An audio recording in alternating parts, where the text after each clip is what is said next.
Ella sonrió tristemente y prosiguió. ¿No es esta una existencia horrorosa? Yo no sé aprovecharme del pasajero poder que me concede, porque en esto me parezco a los antiguos caballeros heroicos que jamás herían al enemigo en el suelo. Levantarle y sufrir nuevos golpes, sufrir con la caída más que el mismo que cayó. Esto es agotar el tesoro de bondad en empresas innobles. Preferiría morir. Si yo no tuviese hijos, dejaría que la corriente de la vida me llevara. ¿Me habla usted de amor porque no piensa en qué infierno me metería si a ese hombre cruel le diera nada más que motivos de sospecha? Escúcheme, Enriqueta, solo he de estar aquí una semana. ¿Va usted a dejarnos? Me preguntó. Necesito saber qué es lo que mi padre ha decidido respecto a mí. Pronto va a ser 3 meses. No he contado el tiempo, me interrumpió. Después de una pausa dijo, vamos a Fraspel. Pidió su chal y llamó al conde y a sus hijos. Nos encaminamos juntos hacia Fraspel para hacer a sus castellanos una visita. Enriqueta se esforzó en hablar a la señora de Chessel, la que afortunadamente fue muy prolija en sus respuestas. Entretanto, el conde y mi huésped hablaban de negocios. Yo estaba temiendo que el señor de Mossauf hablara de su carretela y de sus caballos, pero no sucedió así. El señor de Chessel comenzó a hablar de la Retoriere y de la Cassine. Pero el conde, en vez de eludir la conversación que forzosamente tenía que traerle amargos recuerdos, probó a decir lo urgente que era el mejorar el estado de la agricultura en el cantón y la necesidad de construir hermosas granjas con locales cómodos y salubres, haciendo suyas las ideas de su mujer. Yo, lleno de rubor, contemplaba a la condesa. Me asombró aquella falta de delicadeza en la persona que en otras ocasiones demostraba tanta. ¿Cree usted que podrá resarcirse de todos los gastos?, preguntó el señor de Chessel. Y con verdaderas ganancias, contestó el conde. Semejantes manifestaciones sólo se le podían ocurrir al conde, nada más que estando loco. Enriqueta se hallaba radiante de satisfacción. En aquel instante el conde parecía una persona de excelente sentido, un buen administrador y admirable agrónomo. Acariciaba con delicadeza los cabellos de Santiago, considerándose feliz. ¿Qué comedia más horrible estaba representando? Pasado el tiempo cuando conocí la farsa social, cuántos Morsauf he conocido, pero sin los relámpagos de lealtad y sin la religión de aquel. Es un poder extraño y sarcástico el que une constantemente al hombre delicado y sincero, con la mujer torpe y grosera, al ser deforme con una criatura bella y soñadora, al grande con el pequeño, al capitán Diar con la bella Juana, a la señora de Bersen con un adjuda, a la señora de Aiglemen con su esposo, al marqués de Spar con su mujer. He tratado durante mucho tiempo de descubrir este enigma, pero todo ha sido en vano. He llegado a penetrar muchos misterios. He podido encontrar la razón de ciertas leyes naturales y el significado de algunos jeroglíficos divinos, sin que haya podido averiguar nada de este. Y aún sigo estudiándolo como si fuera un rompecabezas indio, y cuya construcción simbólica se hubieran reservado para los brahmanes. El amo es, en este caso, el genio del mal, y no puede acusar a Dios. ¿Acaso tendría razón Enriqueta y su filósofo desconocido? ¿Puede contener el misticismo el sentido general de la humanidad? Los últimos días de mi estancia en aquel país dio fin el viento autumnal con las hojas secas de los árboles que aún estaban pendientes de sus ramas. La víspera de mi partida, un momento antes de cenar, me llevó a la terraza la señora de Morsauf, y luego que hubimos dado una vuelta en el mayor silencio, me dijo: Mi buen amigo, usted va a entrar en la sociedad y mi deseo sería poder acompañarle con el pensamiento. Lo que muchos han sufrido es que han vivido mucho, por lo tanto, no debe creer que las almas solitarias no conocen el mundo. Si tengo que vivir para mi mejor amigo, no quiero ser para su conciencia ni para su corazón un obstáculo. Es muy difícil acordarse el mismo día de la lucha de todas las reglas. Por tanto, le ruego que me permita darle algunos consejos de madre. Cuando vaya a partir le daré una carta en la que he consignado mis ideas respecto a la sociedad, a los hombres y a la forma en que han de abordarse todas las dificultades por la existencia. Le ruego que me prometa no ha de leerla hasta que haya llegado a París. Mi ruego es la expresión de uno de los sentimientos que son nuestro secreto de mujer y que creo no le será difícil comprenderlo, pero que quizá quisiera no comprenderlo. Debe dejarme estos senderos en los que la mujer quiere pasarse ella sola. Se lo prometo, le dije besando sus manos. Aún he de pedirle otro juramento. ¿Puede usted comprometerse antes de saber de qué se trata? Sí, respondí, pareciéndome que hacía alusión a mi fidelidad. No se trata de mí, dijo sonriendo con amargura. No juegue usted nunca, Félix, ni siquiera en los salones del gran mundo, sin ninguna excepción. No jugaré, le contesté. Muy bien.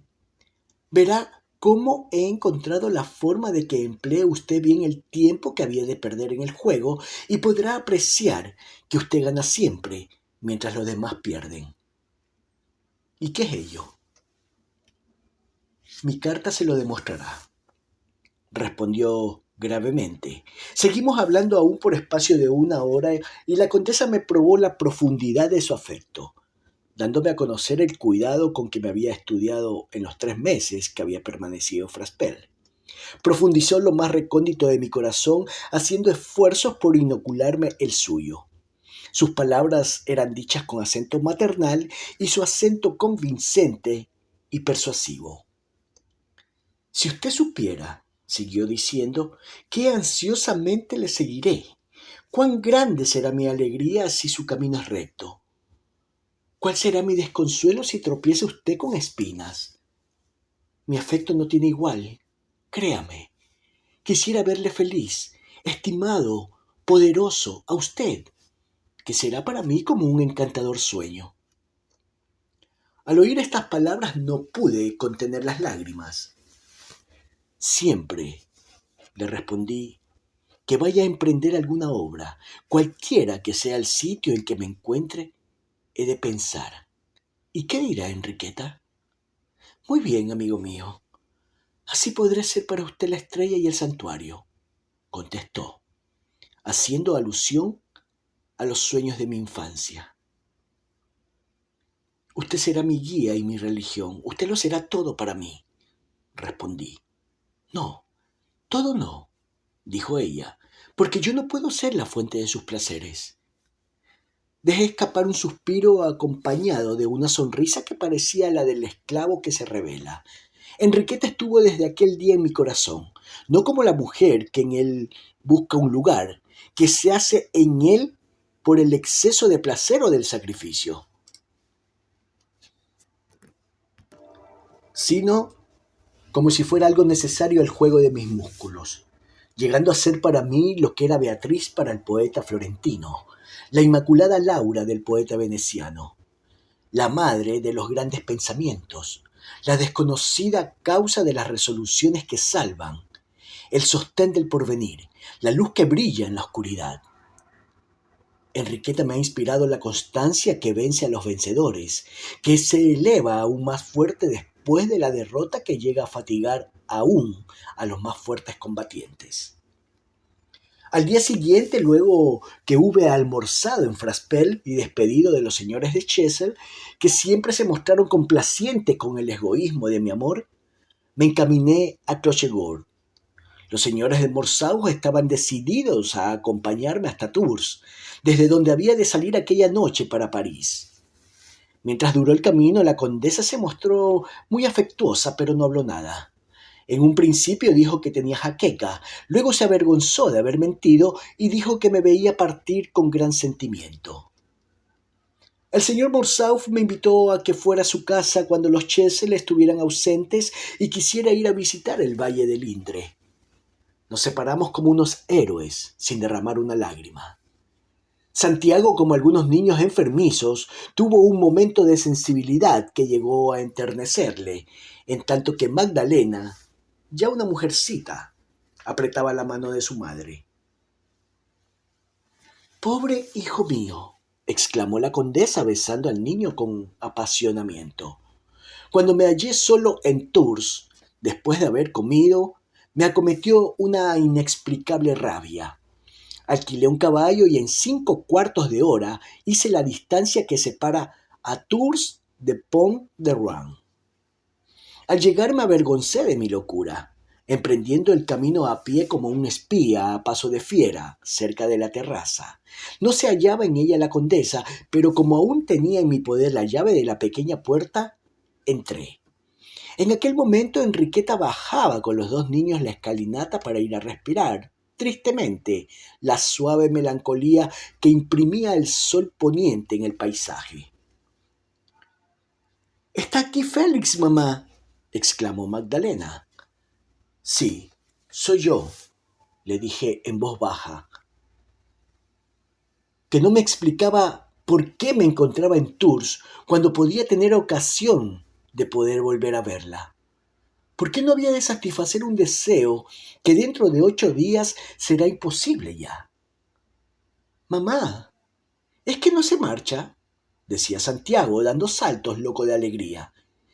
«Cállate», le dijo Magdalena, «después de oír al general». «Pero esto es una locura», dijo Enriqueta. «Es que había olvidado devolverle esta llave», dije sonriendo. «Entonces, ¿no volverá?», me preguntó. «¿Es que acaso nos separamos?», le respondí, dirigiéndole una mirada que le hizo bajar la vista. Después de pasar algunos instantes en el estupor feliz de las almas que han llegado al punto en que concluye la exaltación y empieza el éxtasis, partí. Andaba con lentitud y me volvía sin cesar. Cuando desde lo más alto del montículo miré por última vez al valle, pude darme cuenta de lo mucho que había cambiado desde que yo llegué. No verdeaba ni llameaba entonces como llameaban y verdeaban mis ansias y mis deseos. Iniciado en los tristes secretos de una familia, participando de las angustias de una niobe cristiana, con la misma tristeza que ella y con el alma ennegrecida, encontraba que el valle se hallaba entonces en consonancia con mis deseos. Los campos estaban despojados, los árboles sin hojas y los pámpanos secos. El valle donde agonizaban los rayos del sol era como una imagen de mi alma. Separarse de la mujer amada es para algunas naturalezas cosa sencilla, pero a mí me pareció como si me trasladaran a un país extraño, cuyo idioma me fuera desconocido. Mi amor se desarrolló aún más, y mi adorada Enriqueta surgía en medio de aquel desierto en el que vivía para su recuerdo. Resolví, a semejanza del Petrarca, revestirme de la túnica blanca de los levitas. Con qué impaciencia esperé la noche del regreso a casa de mi padre, donde podré leer la carta que me había entregado y que durante el viaje toqué con el mismo entusiasmo con que el avaro toca su tesoro. Besé 1000 veces aquel papel que Enriqueta había escrito. Jamás he vuelto a leer una carta como leí aquella, en el lecho y en el silencio más absoluto.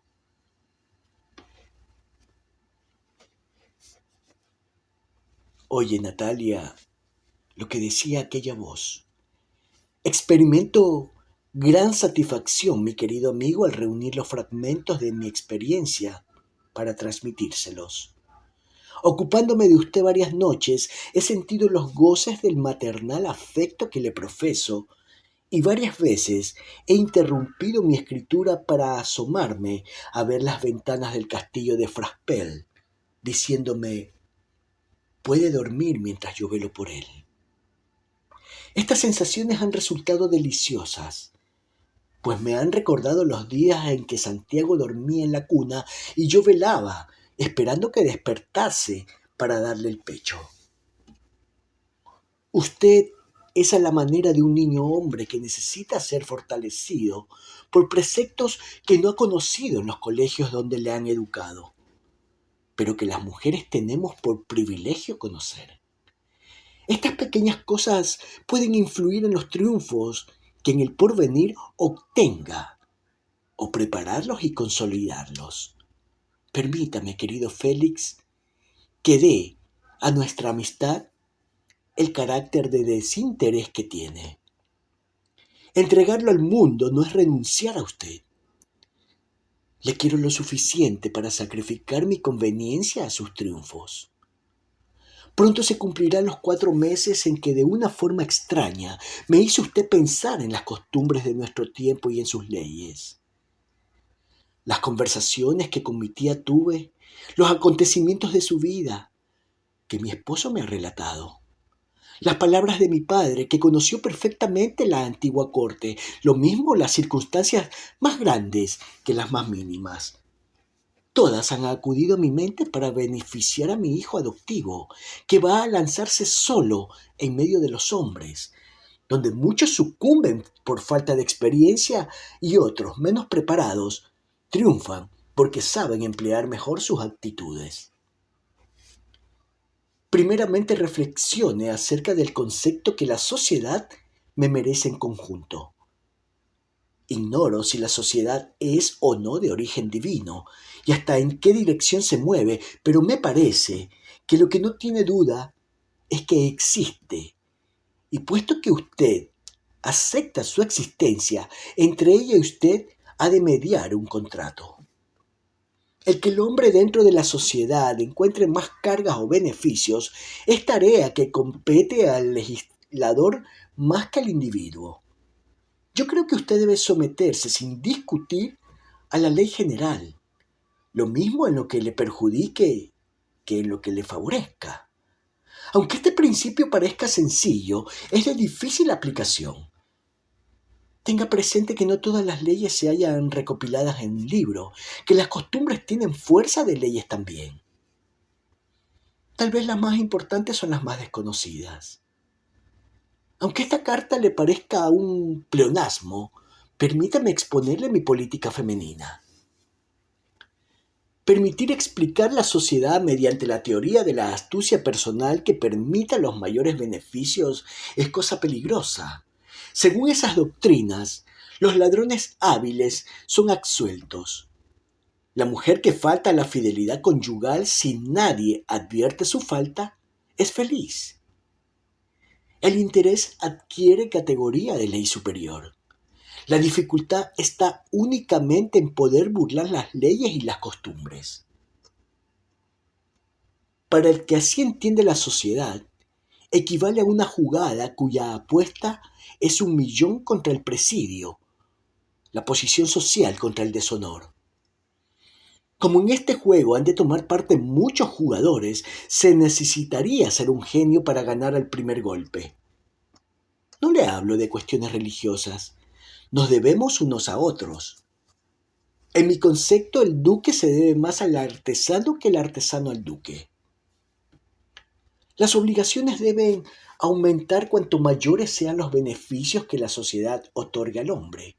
Cada cual ha de pagar la deuda como pueda. Cuando el pobre labriego se mete en su lecho después de haberse rendido durante el día, ha cumplido todos sus deberes, con seguridad que los ha cumplido mejor que las personas de la aristocracia. Su lema, teniendo en cuenta lo que antecede, debe ser: no contrariar la conciencia pública ni la propia conciencia.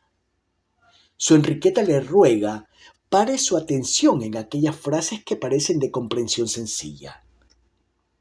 La cortesanía, la rectitud y la honorabilidad son los medios más seguros de hacer fortuna. Los egoístas afirman que las consideraciones sociales retrasan el ascenso. Encontrará usted gente maleducada que maltratan niños o se muestran descorteses con ancianos. Pero si el hombre se consagra al cumplimiento de sus deberes, es posible que llegue menos rápidamente, pero su fortuna será más firme y duradera. Yo doy gran importancia a las formas y a la buena apariencia. El buen tono le es tan necesario como los extensos conocimientos que usted seguramente posee. Algunos ignorantes han alcanzado, gracias a aquellos, más fortunas que personas más capacitadas que ellos. Después de haberle estudiado a usted, he visto que la educación recibida en común en los colegios no le ha perjudicado. Tenga usted fe en una mujer que jamás ha de salir de su valle. El tono noble constituye una poesía física irresistible, que es mayor cuando este tono radica en el corazón. La cortesía estriba en parecer que se olvida uno de sí mismo por favorecer a los demás. En muchas personas este gesto social no resiste a las pruebas del interés. La verdadera cortesía implica cristianismo. En mi obsequio no sea usted nunca fuente sin agua. No tenga el temor de ser víctima de la sociedad, porque tarde o temprano recogerá el fruto de la semilla que creía perdida. Una de las formas más ofensivas de la cortesía es la abundancia de promesas. Cuando le puedan pedir algo que usted no ha de dar, niégalo desde el primer momento. No sea vulgar, ni precipitado, ni confiado. Esos 3 arrecifes los ha de salvar, porque el exceso de confianza disminuye el respeto. La vulgaridad nos hace despreciables y el excesivo celo nos convierte en materia explotable. No tenga nunca más de 2 o 3 amigos. La confianza es un patrimonio que no se debe despilfarrar. Nunca encontrará usted personas que le amen tanto como usted ha de amarlas, porque las mujeres creen que todo lo merecen. Este principio es triste, pero no es de aquellos que marchitan el alma. La regla más importante de la bella conducta es no hablar apenas de uno mismo. Si quiere obtener simpatías, hable de los demás, buscando forma hábil de nombrarlos. El corazón le indicará cuál es la verdad y cuál es la lisonja. La juventud es propensa a formar sus juicios rápidamente y no tiene la virtud de la indulgencia porque todavía no conoce las dificultades de la vida. Aplique estos preceptos a los negocios.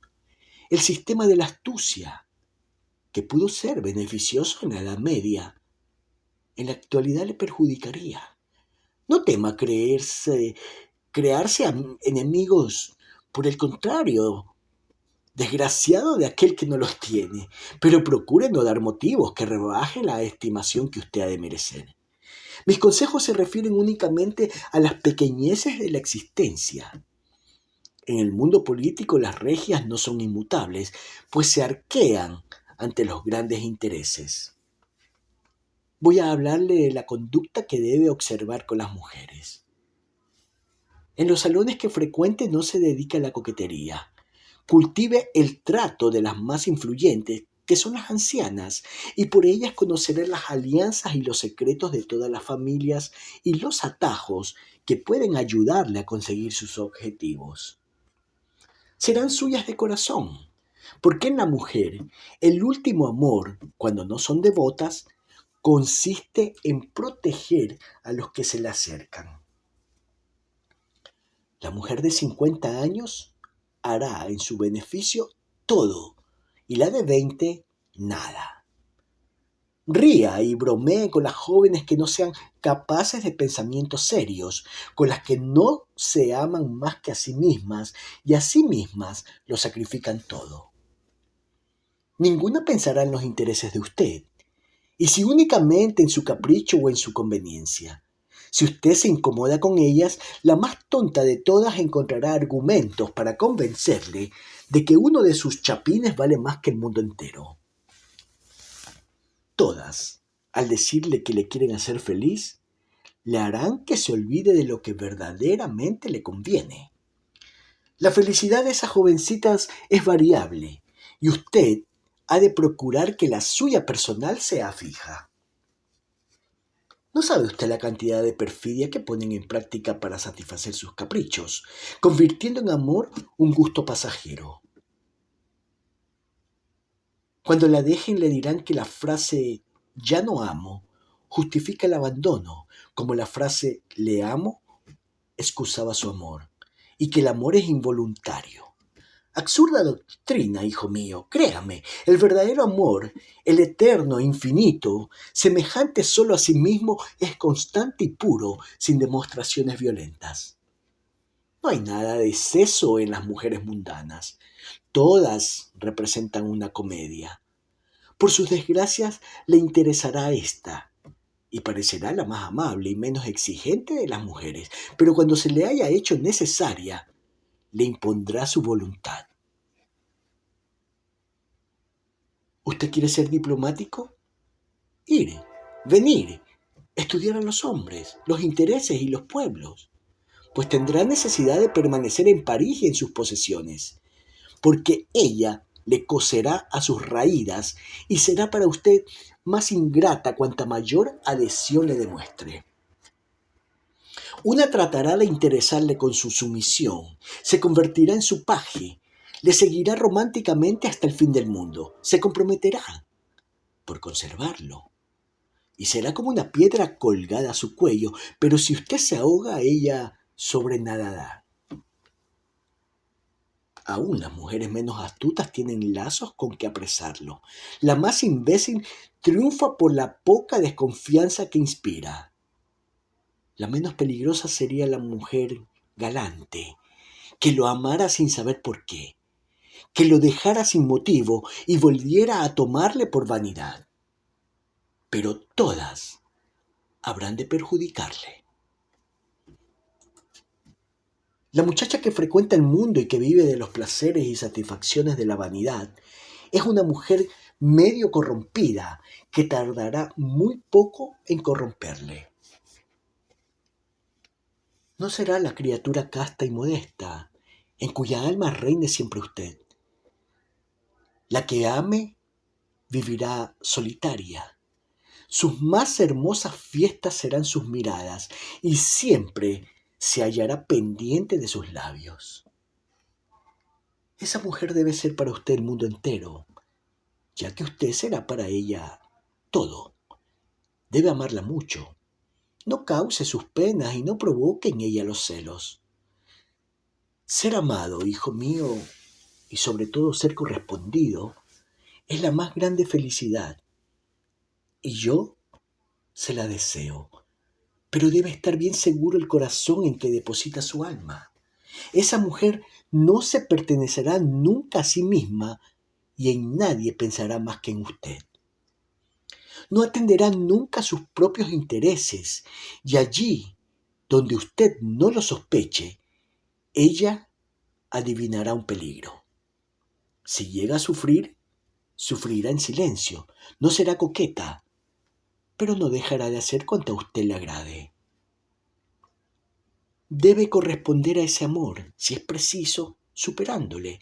Si llega usted a tener la suerte de encontrar lo que siempre le faltará a su amiga, un amor sentido igualmente, recuerde que en este valle vive para usted una madre, cuyo corazón está lleno de amor y que no podrá nunca medir su profundidad. Le profeso un afecto cuya extensión no comprenderá nunca, pues para que se mostrara como es, sería necesario que perdiera su hermosa inteligencia, y aún entonces no podría darse cuenta de hasta dónde podría llegar mi adhesión. ¿Seré sospechosa porque le aconsejo que no frecuente el trato de las muchachas? Todas ellas más o menos artificiosas, vanidosas y livianas.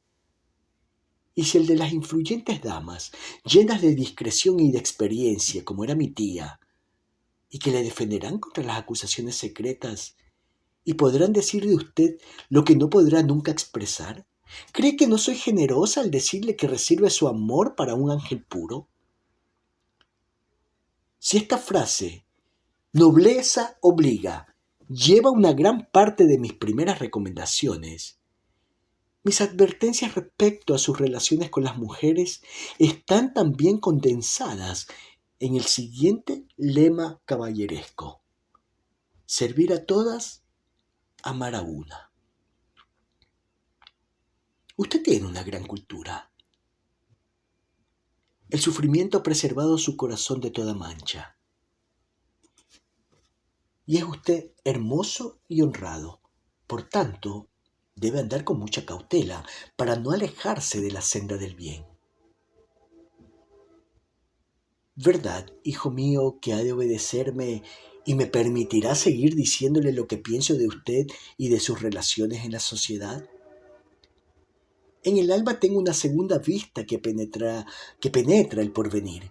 Por eso déjeme usar en provecho suyo de esta facultad, de este precioso don que ha dado paz a mi alma y que el silencio y la soledad robustece. Le pido en cambio que me proporcione la felicidad de verle grande entre los hombres, sin que uno solo de sus triunfos me haga inclinar la cabeza. Quiero que pueda decirme que he contribuido con algo más que con el deseo a su prosperidad. Es el único placer que puede permitirme esta secreta ambición. Esperaré, no le digo adiós. Nos hallamos separados.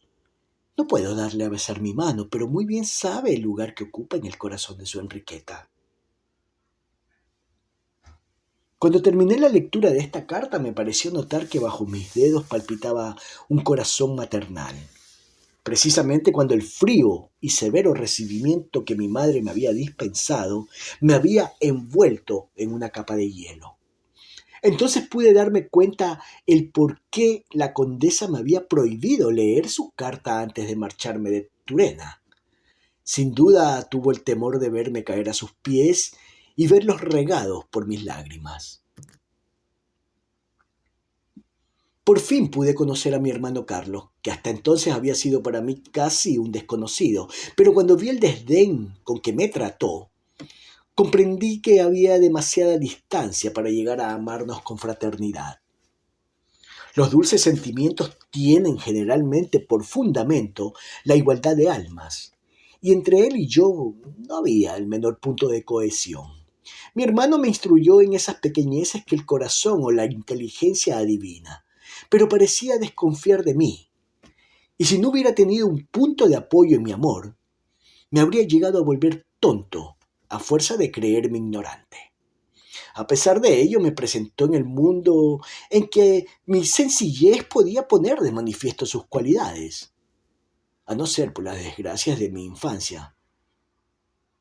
Por ello podía haber tomado por fraternal cariño su vanidad de protector, pero la soledad moral produce los mismos efectos que la soledad material.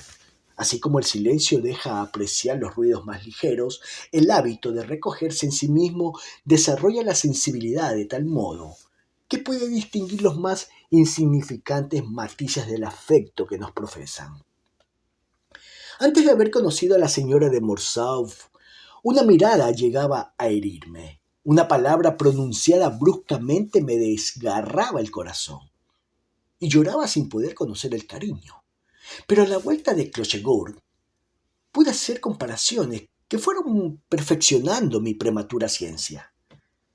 La observación, que no tiene más fundamento que el dolor, es incompleta, porque la felicidad ilustra también, y me dejé avasallar, tanto más voluntariamente por el derecho de primogenitura, cuanto menos podía engañarme mi hermano. No hacía más visitas que a la duquesa de Lenoncourt, donde no se hablaba de Enriqueta, en donde nadie, a no ser el anciano duque, que era muy sencillo, me hacía el don de dirigirme la palabra. En el recibimiento que se me hizo pude adivinar las secretas recomendaciones de la condesa. Cuando ya había dejado de asombrarme y comenzaba a perder el temor que sobrecoge a todo principiante en la vida del gran mundo, cuando empezaba a vislumbrar grandes placeres, comprendiendo los recursos que tienen los ambiciosos, cuando me disponía a llevar a la práctica los consejos de Enriqueta, admirando su profunda sabiduría, llegó el 20 de marzo. La corte se marchó a Gante, y con ella mi hermano, y yo, aconsejado por la condesa, con la que sostenía frecuente correspondencia, acompañé al duque de Lenoncourt. La acostumbrada benevolencia del anciano duque se convirtió en protección sincera al verme unido de corazón a los Borbones, y él mismo me presentó a su majestad. Los cortesanos de la desgracia eran poco numerosos. La juventud tiene admiraciones sencillas, desinteresadas fidelidades, y afortunadamente llegué a agradar a Luis XVIII, que sabía juzgar a los hombres. Ciertamente que lo que hubiera pasado inadvertido en las Tullerías, en Gante, por el contrario, hubiera sido muy notable.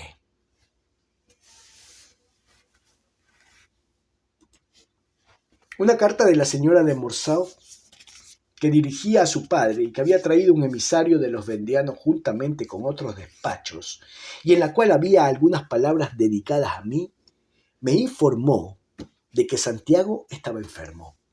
El señor de Morcerf, desesperado verdaderamente, tanto por la enfermedad de su hijo como porque esta segunda emigración comenzaba sin él, había añadido algunas palabras que me hicieron comprender la situación de Enriqueta. Atormentada, sin duda, por su marido, mientras pasaba el tiempo en la cabecera de la cama de Santiago, ni reposando ni de día ni de noche, superior a las incomodidades, pero sin fuerzas para dominarse cuando se consagraba al cuidado de su hijo, Enriqueta debía necesariamente necesitar el socorro de una amistad que le había endulzado la vida, aunque sea solo para entretener al señor de Morcerf. Aunque tenía impaciencia por seguir a mi hermano Carlos, a quien habían enviado al Congreso de Viena, aunque deseaba, a riesgo de mi vida, justificar las predicciones de Enriqueta y emanciparme de la tutela fraternal, mis aspiraciones, mis deseos de independencia, el interés que tenía en no separarme del rey, todo me lo hizo olvidar la dolorida imagen de la señora de Morcerf, y resolví abandonar la corte de Gante para ir a servir a mi verdadera soberana. Dios me lo recompensó. Al emisario enviado por los vendeanos le era imposible regresar a Francia, y el rey necesitaba una persona adicta que se atreviera a llevar sus instrucciones. El duque de Lenoncourt sabía que el rey no olvidaría nunca al que se encargara de aquella peligrosa misión, y sin consultarme me ofreció a Luis XVIII. Yo me apresuré a aceptar, considerándome feliz por poder ir a Clochegourde al mismo tiempo que podía prestar un servicio a la causa. Después de haber sido recibido en audiencia secreta por el rey, volví a Francia, y tanto en París como en la Vendée tuve la suerte de que los deseos de su majestad quedaran satisfechos.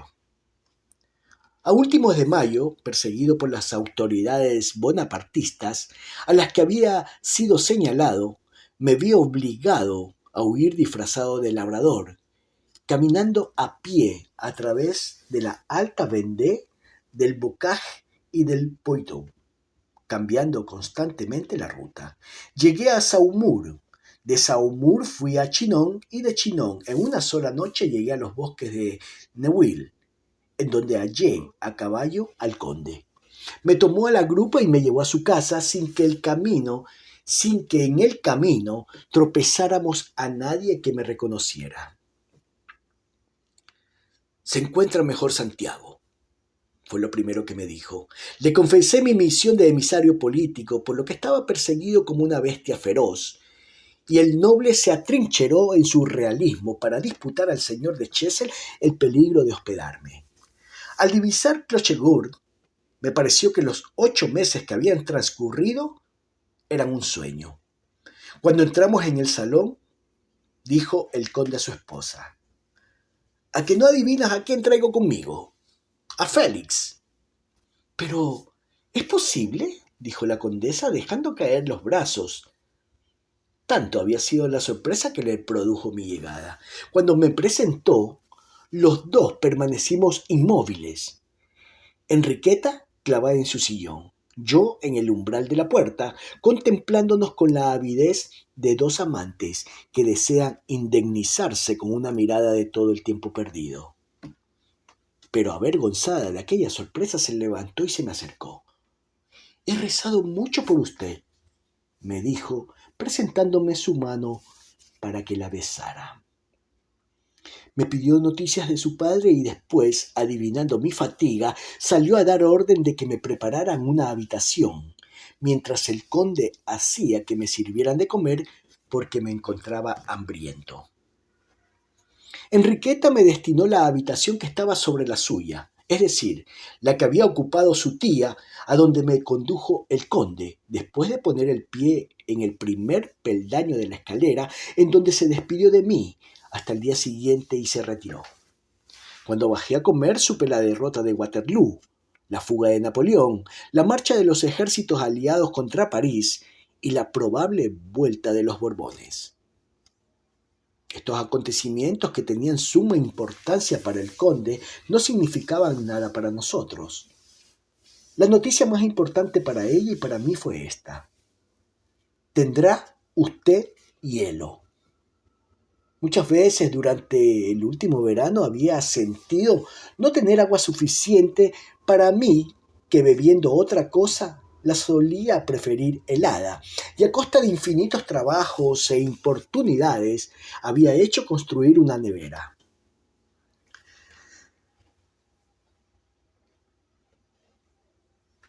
Sabes muy bien que al amor le basta una palabra, una mirada, una atención, al parecer ligera. Pues bien, su acento, su mirada, su placer me revelaron bien a las claras sus sentimientos, como yo antes le había manifestado los míos por medio del juego. Pero no se redujeron a esto los testimonios de su cariño. Después de 7 días de mi llegada, Enriqueta había recobrado su frescura, la salud, la alegría, la juventud, y volví a encontrar mi hermoso lirio embellecido, del mismo modo que encontraba aumentados los tesoros de mi corazón. Solo en los espíritus vulgares y en los corazones mezquinos puede debilitar la ausencia de los sentimientos, borrando los rasgos del alma y amenguar las bellezas de la persona amada. Para las fogosas imaginaciones, para los seres a cuya sangre presta el entusiasmo más vida y calor, en quienes la pasión toma la forma de constancia, ¿no produce la ausencia los mismos efectos que los tormentos que afirmaban la fe en los mártires, haciéndoles ver a Dios? ¿No hay en el corazón deseos inocentes que dan más valor a las formas deseadas, mostrándolas iluminadas por el fuego de los sueños?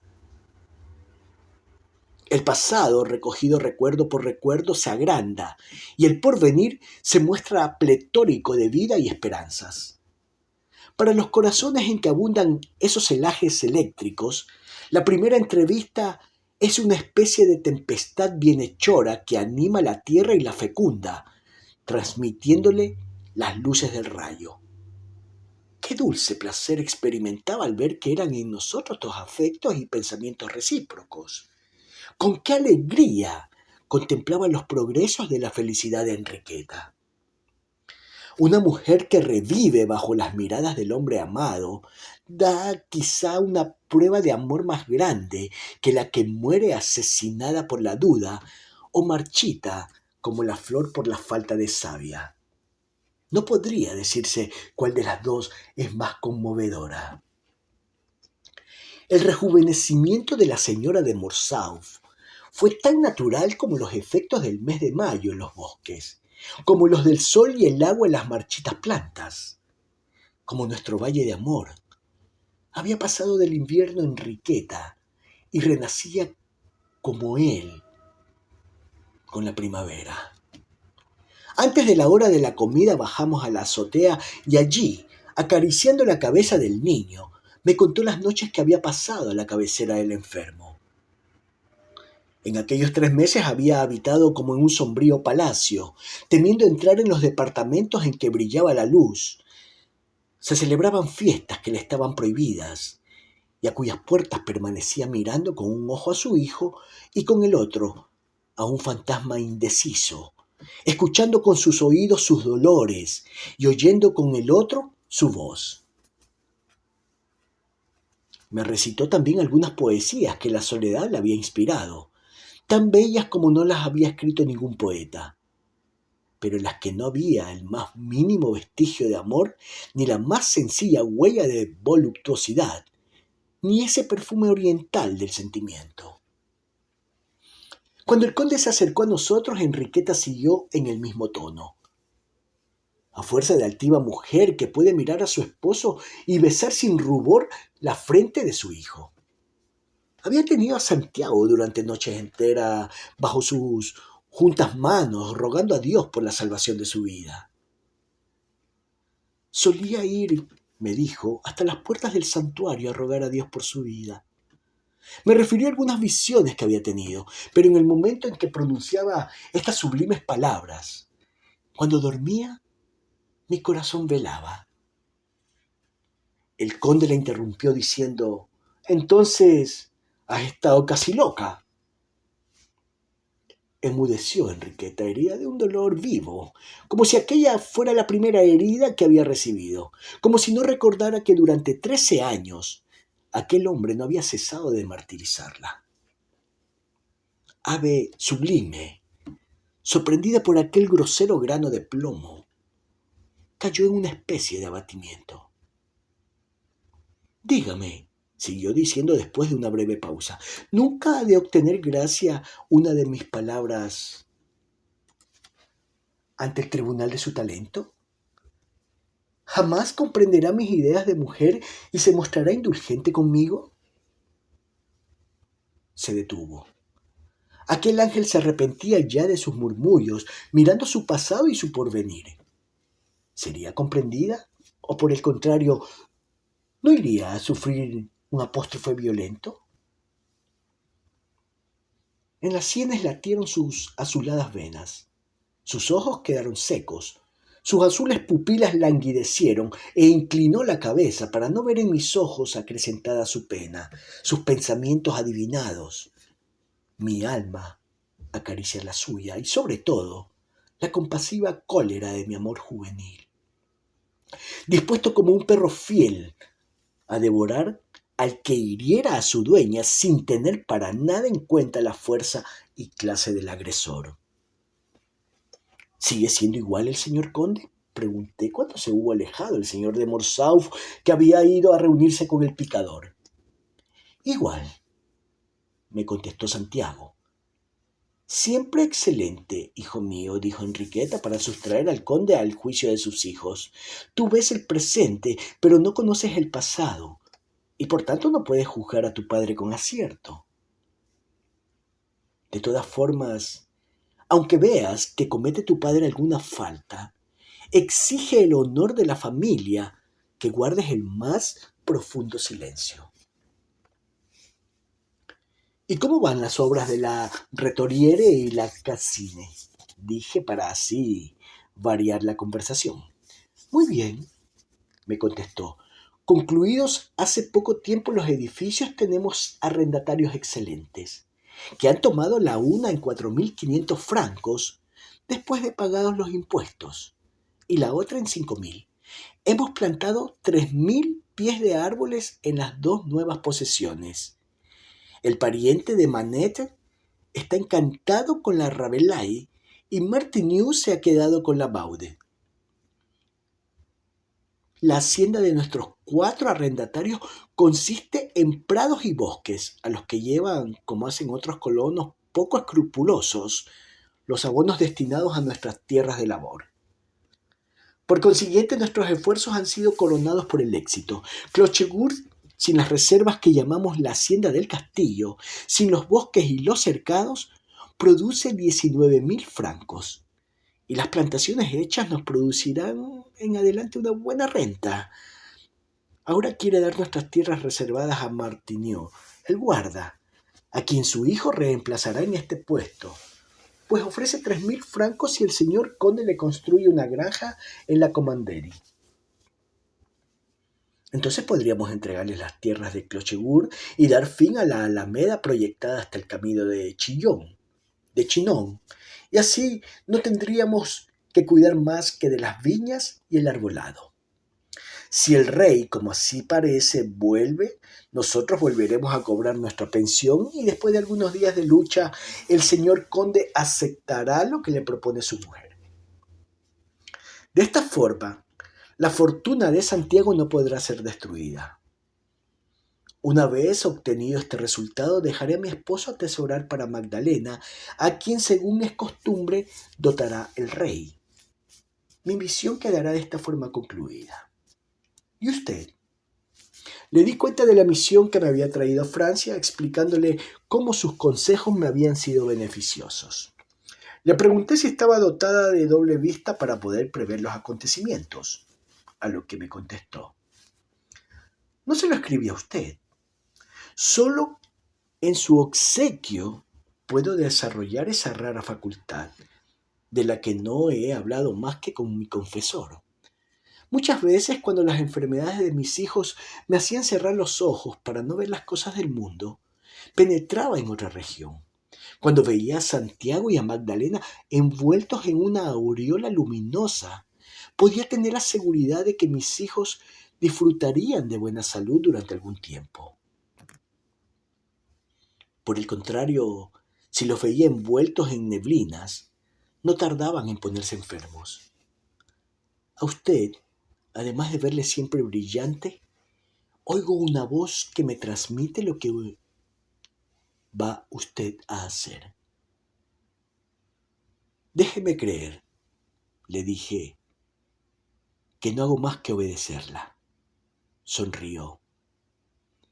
Cuando el rey regrese, dijo, deje Clochegourde y vaya a la corte, porque si es innoble pedir empleos, es ridículo el no aceptarlos.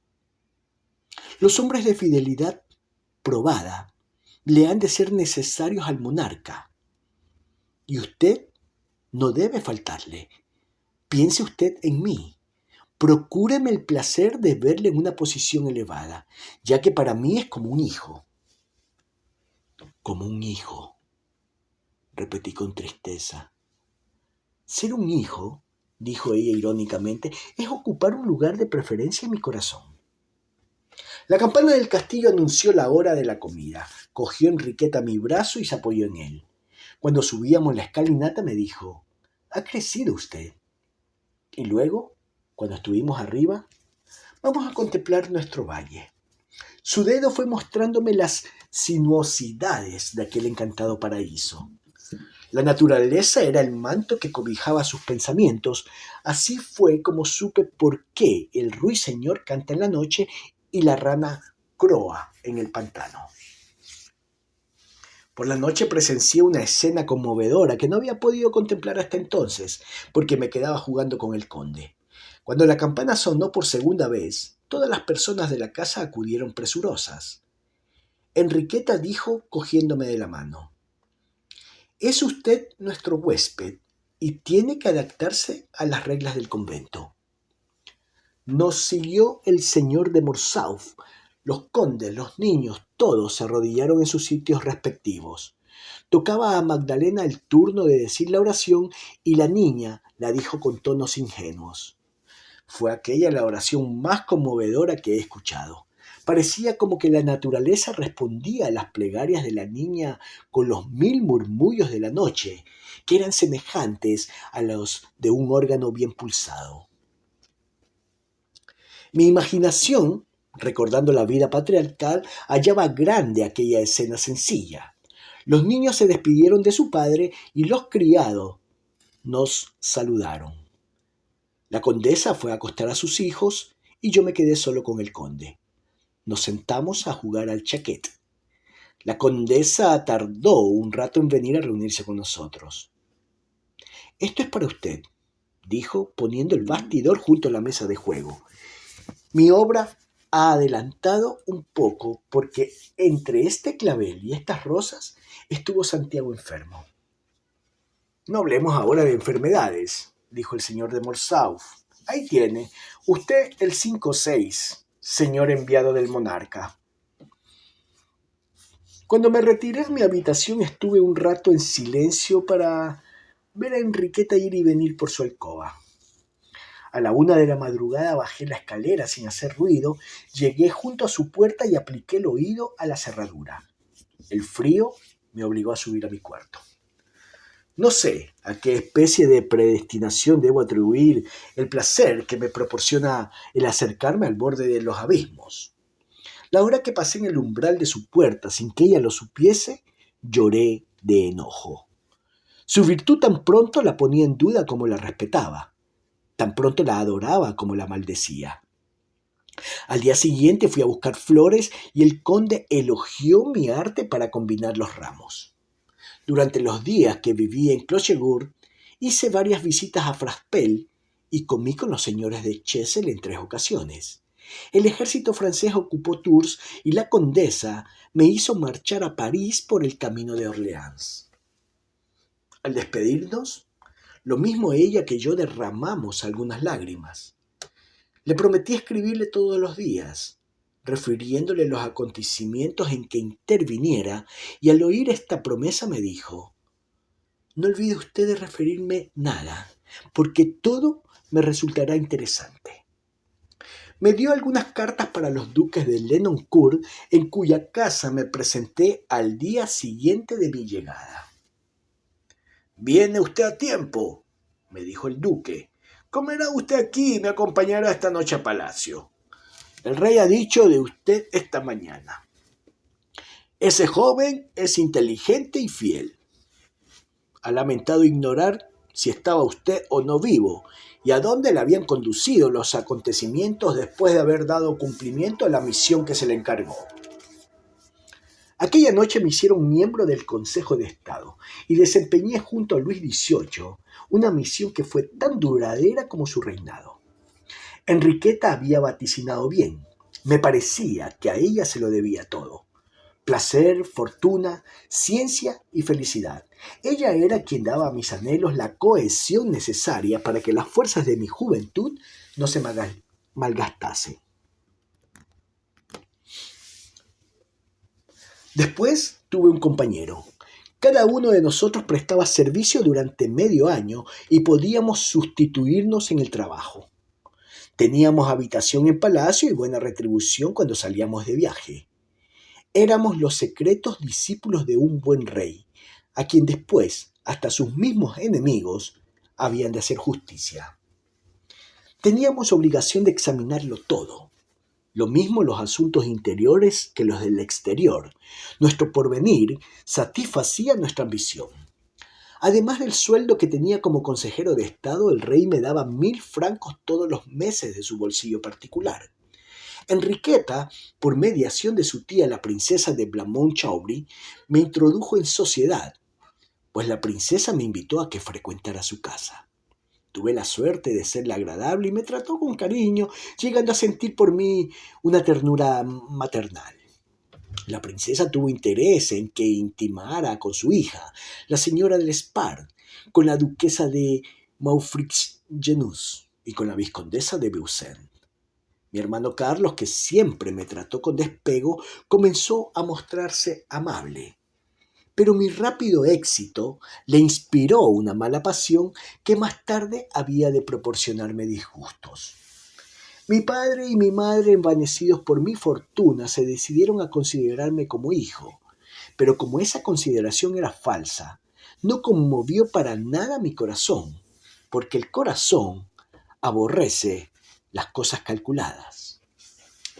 Conforme se lo había prometido, escribía a Enriqueta, aunque ésta no me contestara más que 1 o 2 veces cada mes. Ninguna mujer lograba cautivarme, y el rey, que conocía este desvío, me llamaba bromeando Mademoiselle de Valnedes. La sensatez de mi conducta resultaba agradable al monarca. Tuvo el monarca el capricho de leer mis cartas y ya no volvió a gastarme bromas sobre mi vida de señorita. Estando un día escribiendo bajo el dictado del rey, llegó el señor de Lenoncourt, que estaba de servicio, y al verle entrar Luis XVIII nos miró a ambos con malicia. ¿El señor de Morcerf no piensa en morirse?, le preguntó con aquella voz que tenía tan dispuesta para el epigrama. Aún no, respondió el duque. A la condesa de Morcerf me agradaría verla en la corte, pero como no puedo conseguirlo, mi canciller será más feliz. Dirigiéndose a mí, añadió: concedo a usted 6 meses de licencia. Me apresuré a ir a Turena. Iba a presentarme a mi amada con el aspecto de un joven que sabía presentarse en sociedad y a cuya educación habían contribuido las damas de más tono, poniendo en práctica las advertencias del ángel de la guarda más bello que Dios haya puesto en la tierra. Ya sabes cómo estaba compuesto mi equipo en los 3 meses que estuve en Fraspelle. Cuando volví a Clochegourde, después de la misión que el rey me confió, estaba vestido de cazador, con una chaqueta abotonada de tela blanca, pantalón a rayas, polainas y zapatos de cuero. Pero como los obstáculos y el camino habían estropeado mi indumento, el conde me prestó ropa blanca.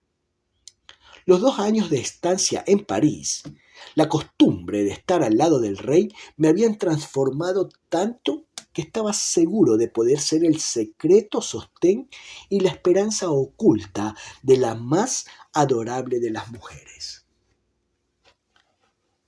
Casi experimenté un poco de vanidad al resonar el látigo de los postillones en la avenida Nueva que desde el camino de Chinon conducía a Clochegourde, y cuando se abrió una verja, para mí desconocida, en medio de una cerca circular de reciente construcción. Y queriendo sorprender a mi adorada Enriqueta, no le había comunicado mi llegada, de lo que luego me arrepentí.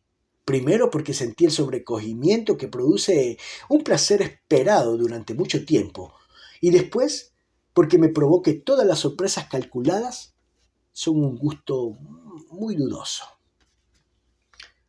Cuando Enriqueta vio el niño que ya había sido transformado en un hombre, bajó los ojos con un movimiento de trágica lentitud, abandonó su mano y me la dejó besar, pero sin gran complacencia, y cuando alzó el rostro para mirarme, noté que se hallaba muy pálida.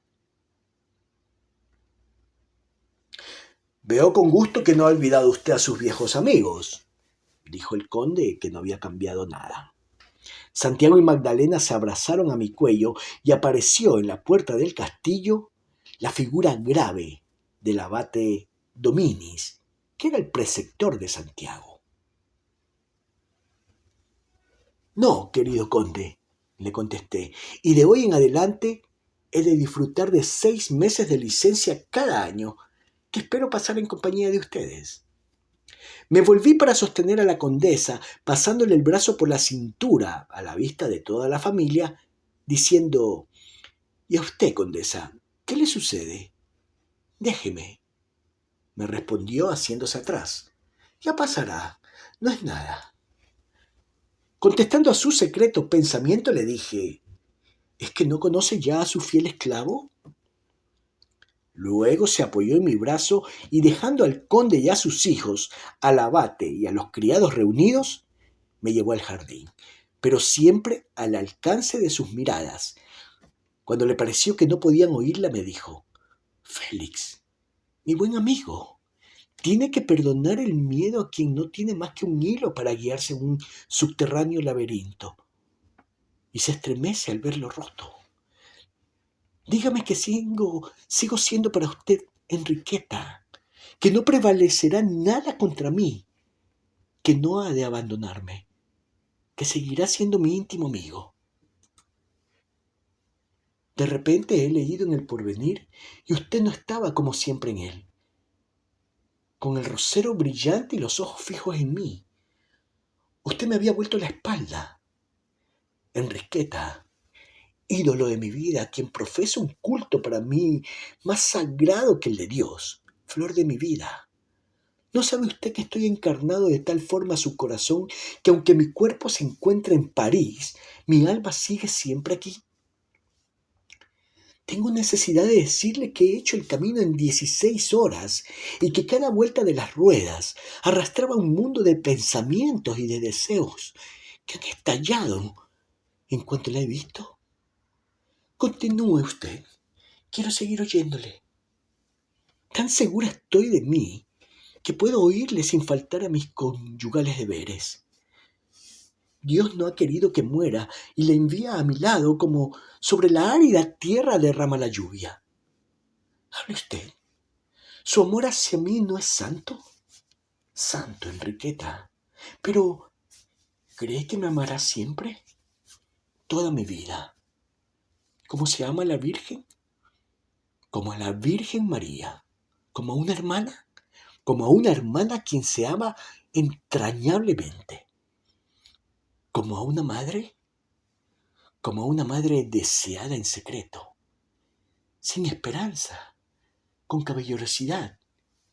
Con caballerosidad. Pero con esperanza.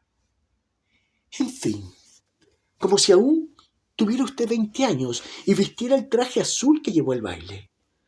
Más aún, así la amó usted y además me dirigió una interrogadora mirada y añadí, como la amaba su tía.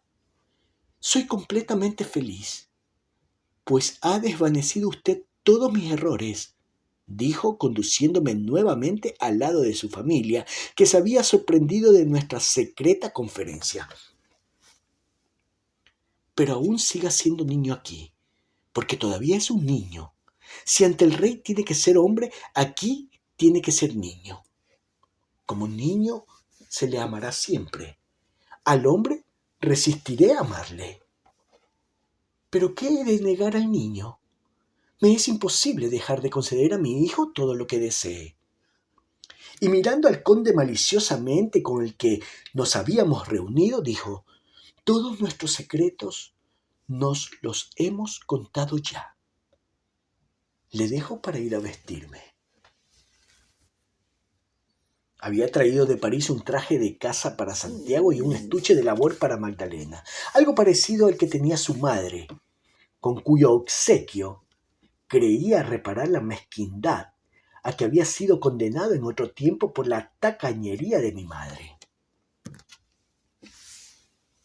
Los niños se mostraban uno a otro sus regalos con gran alegría, lo que parecía molestar al conde, que se disgustaba siempre que no se ocupaban de él.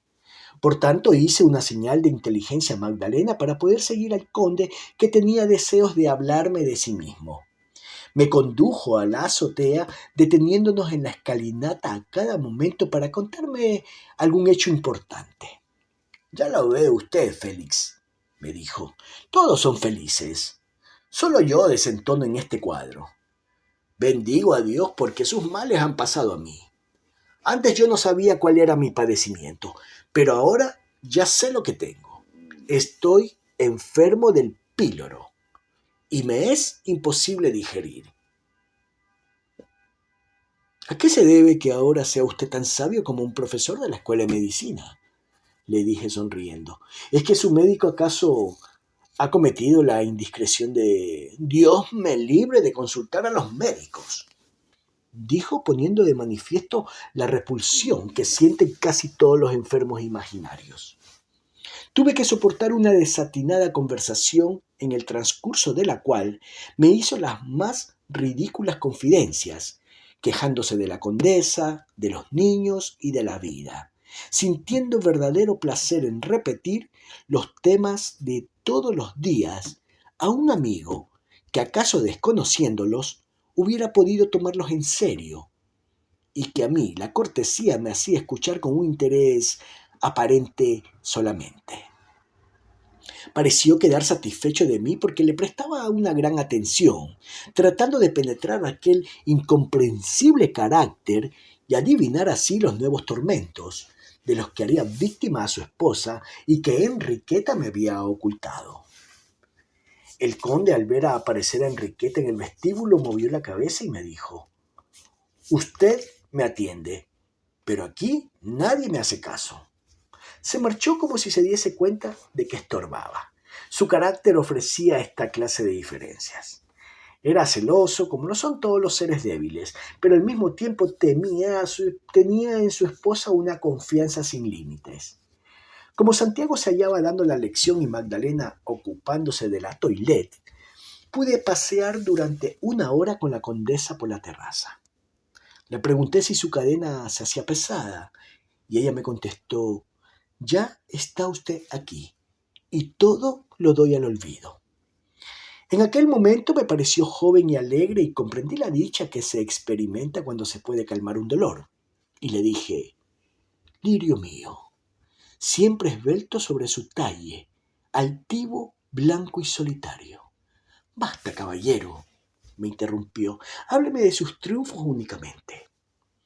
Le hablé de todo porque nada tenía que ocultarle. Enriqueta, al conocer mi probidad, me cogió una mano y me la besó humedeciéndola con lágrimas de alegría.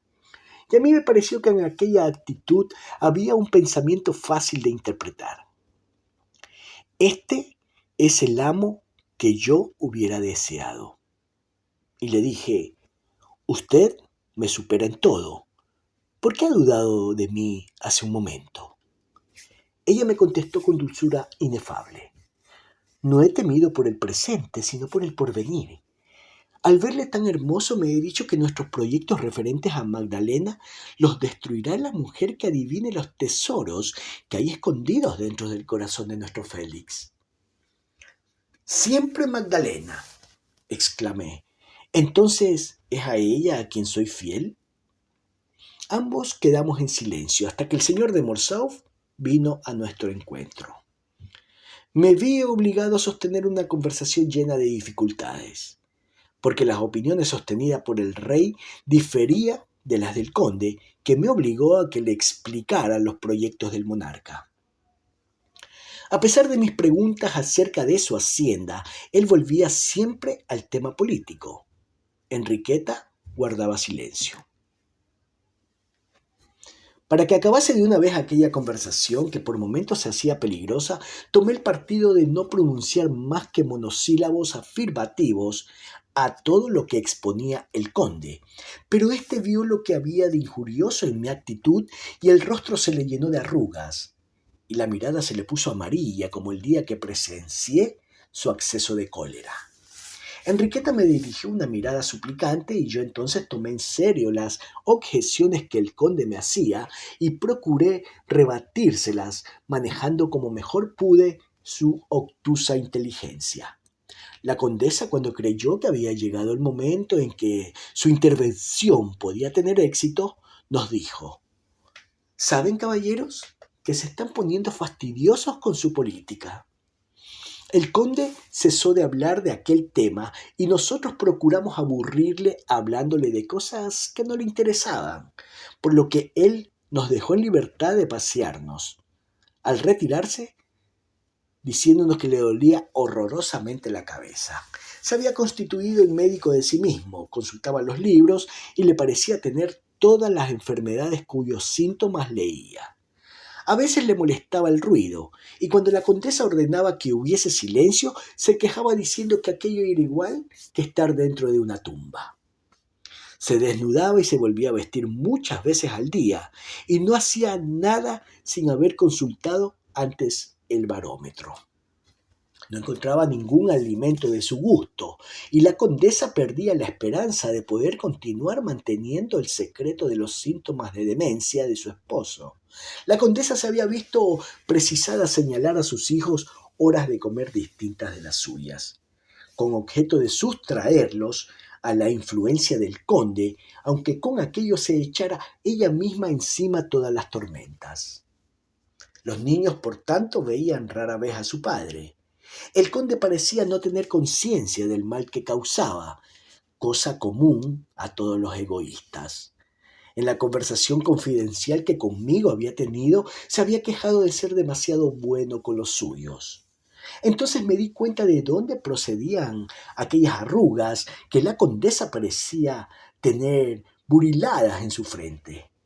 A pesar de mis instancias, no pude arrancar a Enriqueta una completa confidencia, porque las almas nobles están llenas de secretos pudores que las ennoblecen más.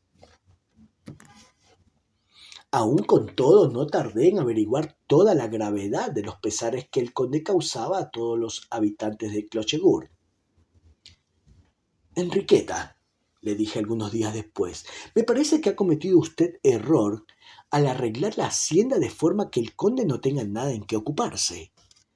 A lo que ella me contestó: he estudiado toda clase de recursos y todos los he agotado.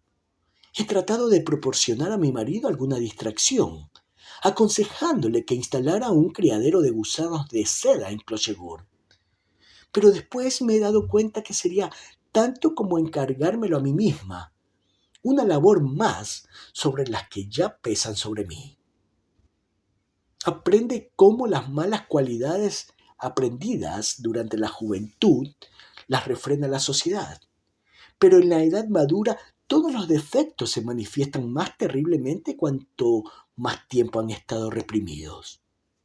Las debilidades humanas son reflejos de cobardía y no admiten ni paz ni tregua. Lo que obtuvieron un día lo exigirán al siguiente, lo seguirán exigiendo siempre.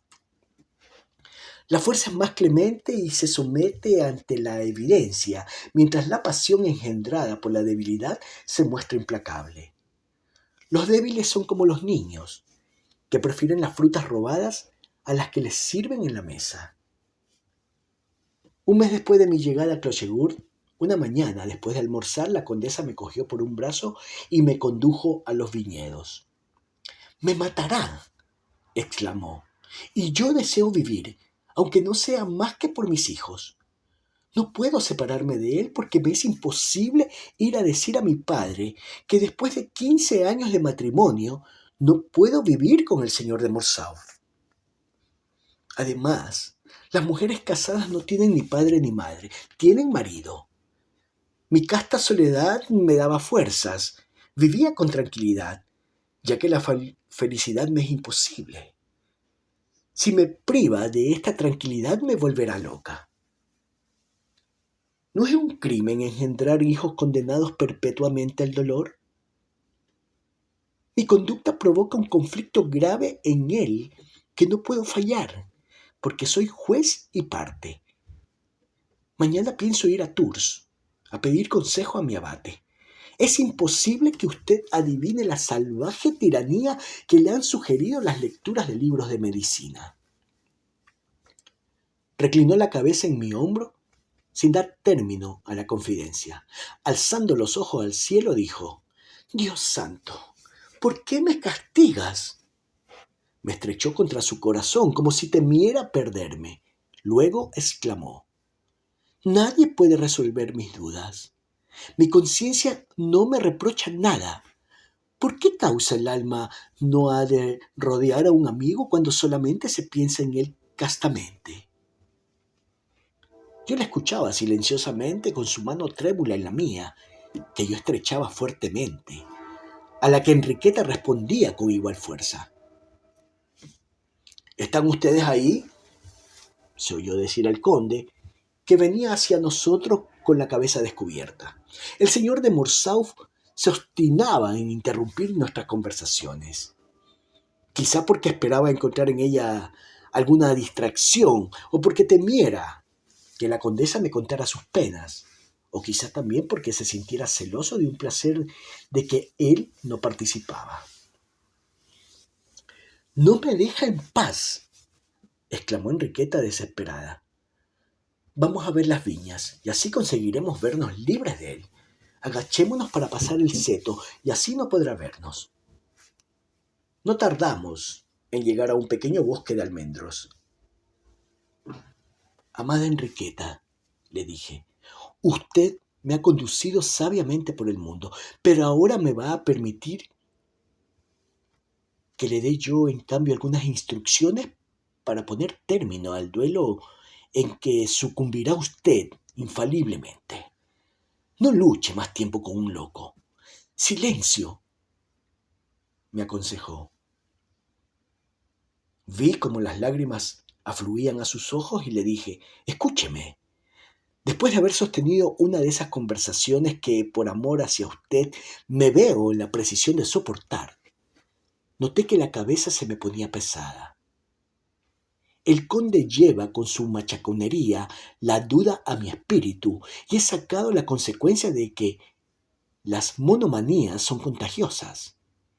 La paciencia de usted es enternecedora, pero no la librará del contagio.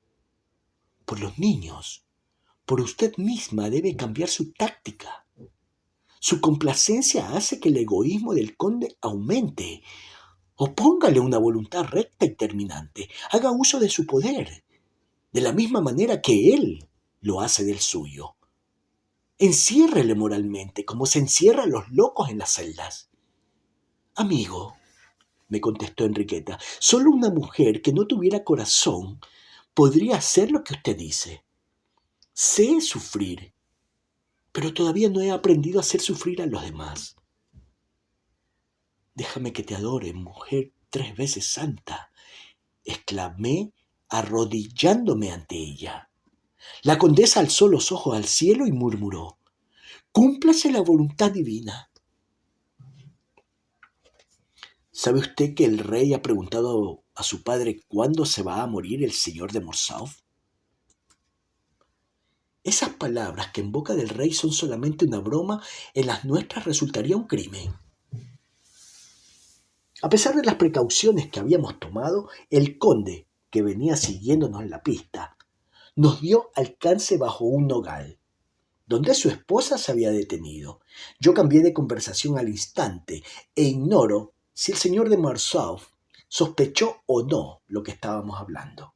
Después de una charla insignificante se quejó él de que le dolía el corazón y la cabeza, pero sin exagerar su mal, como solía hacer en otras ocasiones. Al entrar en casa dijo que se sentía peor y se metió en la cama. Salimos ella y yo a la terraza acompañados de Magdalena. Vamos a ver pescar al guarda, dijo la condesa. Montamos en la barca y remontamos lentamente el río. La alegría de la niña era bulliciosa y seductora. Para describirte aquella hora te diré que nos amábamos en todos los seres y en todas las cosas que estaban a nuestro alrededor. La condesa se quitó los guantes y metió las manos en el agua. ¿Dónde están pescando?, le pregunté. Cerca del puente, me contestó. Ahora el río es nuestro, desde Rouen a Clochegourde. Quisiera que todo el valle fuera de usted. Enriqueta me contestó con una sonrisa. Cerca del puente habían algunos hombres pescando. ¿Qué tal, Martineau?, preguntó ella.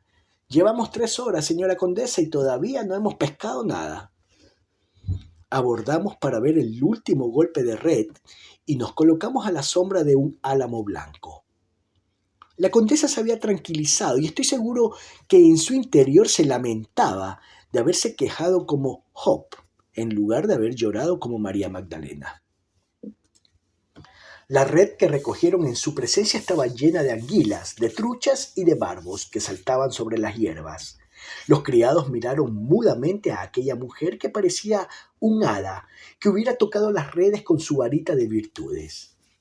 En aquel momento apareció el picador atravesando a galope la pradera. Al verle la condesa se estremeció, temiendo que a su hijo le hubiera sucedido alguna desgracia. ¿Dónde está Santiago?, gritó. El picador repuso: Señora condesa, el señor conde se ha puesto peor. Enriqueta tardó poco en llegar a Clochegourde.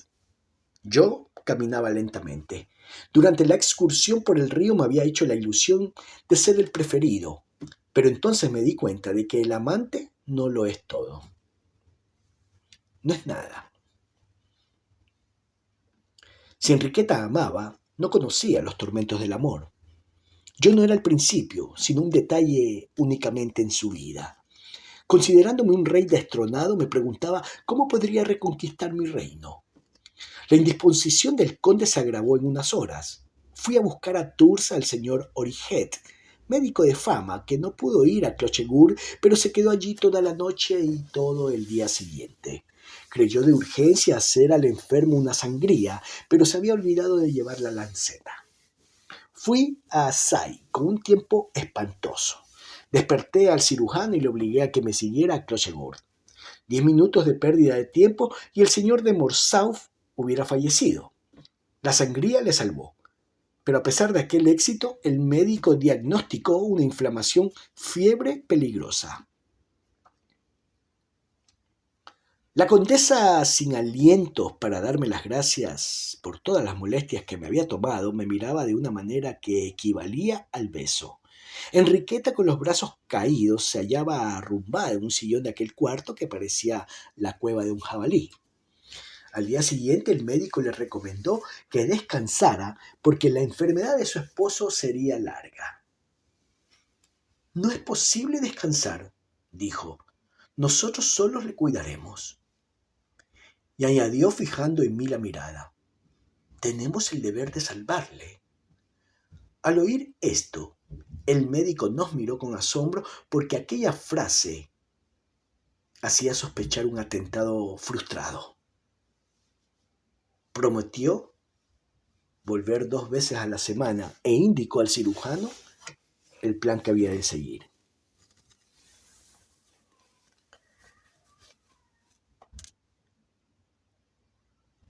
Con la idea de que Enriqueta descansara por lo menos cada 2 noches, le rogué que me permitiera velar al conde alternando con ella, con lo que no sin trabajo logré que se acostara a la tercera noche. Cuando todos los habitantes del castillo dormían, oí en el cuarto de la condesa un gemido. Dominado por la curiosidad, entré en su cuarto y la vi arrodillada frente a un crucifijo a tiempo que decía: «Dios mío, si ese es el precio de un lamento, no me volveré a lamentar en mi vida». Volvióse al oírme entrar y me preguntó: «¿Le abandona usted?».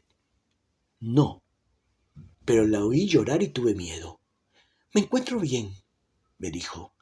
Queriendo asegurarse de que su esposo dormía, bajamos y aproximamos al lecho un quinqué. El conde, más que dormido, se hallaba debilitado por la pérdida de sangre y tenía las manos agarrotadas a las sábanas. Entonces me dijo Enriqueta: «He oído decir que esto es síntoma de muerte. Juro que si muere de esta enfermedad que nosotros hemos provocado, no volveré a casarme». «He hecho lo que he podido por salvarle», le dije. «Sí, ya sé que es usted bueno. Yo soy la única culpable». Se inclinó sobre su esposo, le secó el sudor y le besó santamente. Yo, sin embargo, tuve una alegría secreta porque comprendí que aquella caricia era como una expiación. El conde dijo con voz débil: «Blanca, tengo sed». Le llevó un vaso con agua. «Enriqueta», le dije, «váyase a dormir, se lo ruego». «Nada de Enriqueta», me dijo con precipitación. «Acuéstese para no caer enferma. Él y sus hijos necesitan de usted». Se retiró recomendándome al enfermo. Cuando volvió el médico le expuse los infundados remordimientos de la condesa y aquella confidencia desvaneció las sospechas del señor Origet. El conde estuvo 52 días luchando con la muerte. Por tanto, Enriqueta y yo turnamos 26 noches cada uno. El señor de Morcerf debió su salvación a nuestros cuidados. Enriqueta exhalaba un perfume celestial y a su lado no cabían deseos reprobables, porque no solo simbolizaba la felicidad, sino también la virtud. Viéndonos tan atentos y tan cuidadosos, el doctor nos miraba con una piedad que parecía querer decir: «Estos son los verdaderos enfermos, aunque oculten su enfermedad y hagan por no acordarse de ella». El señor de Morcerf no se quejaba nunca y manifestaba una maravillosa obediencia. al revés que cuando se hallaba sano, que pasaba el día haciendo cientos de observaciones. El secreto de aquella actitud estribaba en el horroroso pánico que tenía a la muerte. ¿Creerás, Natalia, que aquellos días y el mes que lo siguió fueron los más felices de mi vida? El amor es en los espacios infinitos del alma lo que es el río en un hermoso valle. Los arroyos y los torrentes en los que caen las flores, los árboles, las rocas más altas y los guijarros de la orilla aumentan tanto su caudal las tempestades como el lento tributo de las fuentes claras. Todo se relaciona con el amor cuando se ama.